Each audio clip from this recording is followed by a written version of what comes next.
श्री जी का श्रृंगार भगवान किया करते थे। वहां 99 रास परिपूर्ण, एक महारास करना था, कहते अब द्वापर में आकर करेंगे।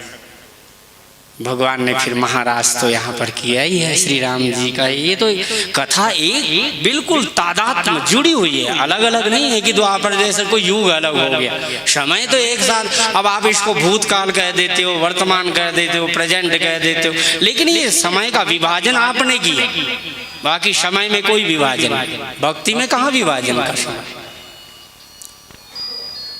बड़े भाव के साथ आज भगवान श्री राम जी आगे चल रहे। अब जल्दी धनुष यज्ञ 5 मिनट दो समय बस। हम 5 से ज्यादा नहीं बोली हैं, ये न जाने कौन परेशान कर। हाँ अभी 8 ही बजा है, खोल दो अपना, सुनते रहेंगे वो। नहीं मैं जल्दी बंद करूँगा। आप थके भी है ना, मैं इतना अपनी दृष्टता नहीं करूँगा। मेरे सदगुरुदेव यहाँ पे बैठे इनके, क्योंकि बड़े भाव से अस्वस्थ, ज़्यादा परिश्रम करके आए, ठंडी हवाएं लगी है वहाँ पर, वृद्ध शरीर है इनका। तो धनुष यज्ञ जल्दी कर दी। राम जी से कहे जल्दी आ जाओ। राम जी को वन कुश में गिर, सब जल्दी जल्दी प्रसन्न हो गए। अब गोस्वामी जी कहते योग इतना सुंदर योग, लगन गृह वार तिथि सकल भय अनुकूल। बेचारी नवमी तिथि, 9 का अंक सबसे बड़ा अंक होता है, और 9वीं तिथि बिल्कुल रिक्ता है बेचारी, खाली। इसको कोई पसंद नहीं करता था। राम जी ने कहा जिसको कोई पसंद नहीं करता उसको मैं पसंद करूँ। इसलिए राम जी ने कहा 9वीं, और 9 का अंक ही एक ऐसा है जो सबसे बड़ा होता है और परिपूर्ण है। 9 का पहाड़ा पढ़ के देख लो। हमारे गुरु जी कहते 9 एकम 9, 9 दूना 18, 1 और 8 9 होता है, 9 3 27, 2 और 7 9, 9 चौक 36, 3 धन 6 बराबर 9। जोड़कर सारे अंकों को देखो, और 8 का ही जोड़कर देख लो तुम। 8 एकम 8, 8 दूनो 16, 6 और 1 7, 8 7 6 5 4 3, बिल्कुल ऐसे करैया करे चरित्र आएगा।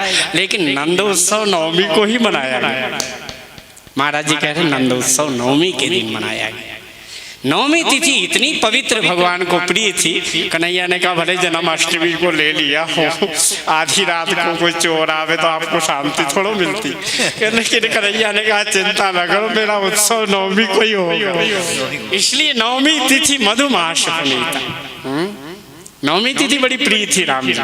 उन्होंने कहा भले जन्म अष्टमी की रात में ले लूं, चंद्रमा को शुभ दूं। और राम जी का जन्म हुआ ना, अरे महाराज यही भी गर्भ सहित सब रानी।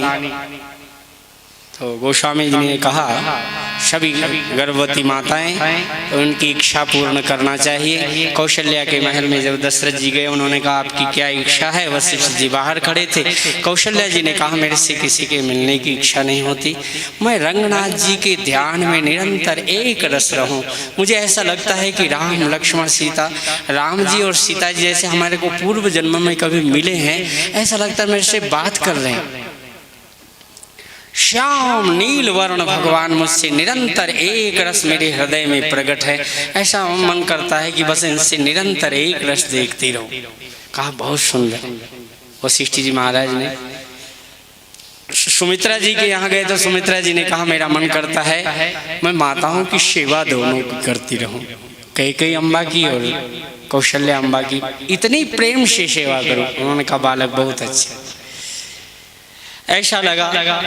संक्षिप्त में आगे की कथा आती है कि भगवान का जब योग लगन गृहवार तिथि, और वैसे तो कई लोग कहते हैं कि तुला लग्न में होगा चंद्रमा, इसलिए राम जी की राशि 7वीं बनी।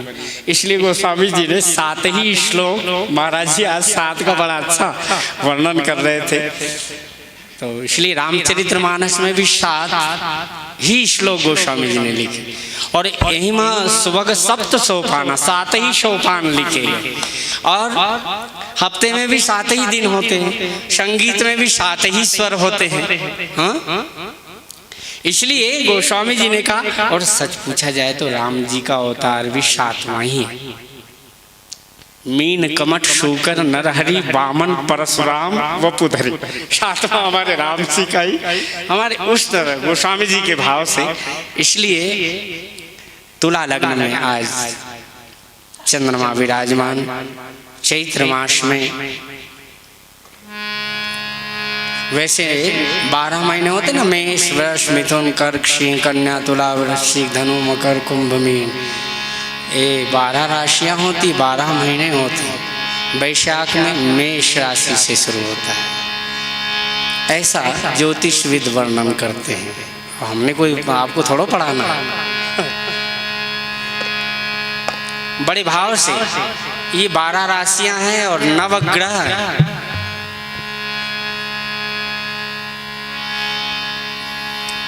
चैत्र मास की राशिपति कौन है? मकर कुंभ और मीन की राशिपति बृहस्पति जी। यही चैत्र मास के बृहस्पति विराजमान हैं। जोग लगन गृहवार तिथि, और कितना सुंदर मंगलवार। देवी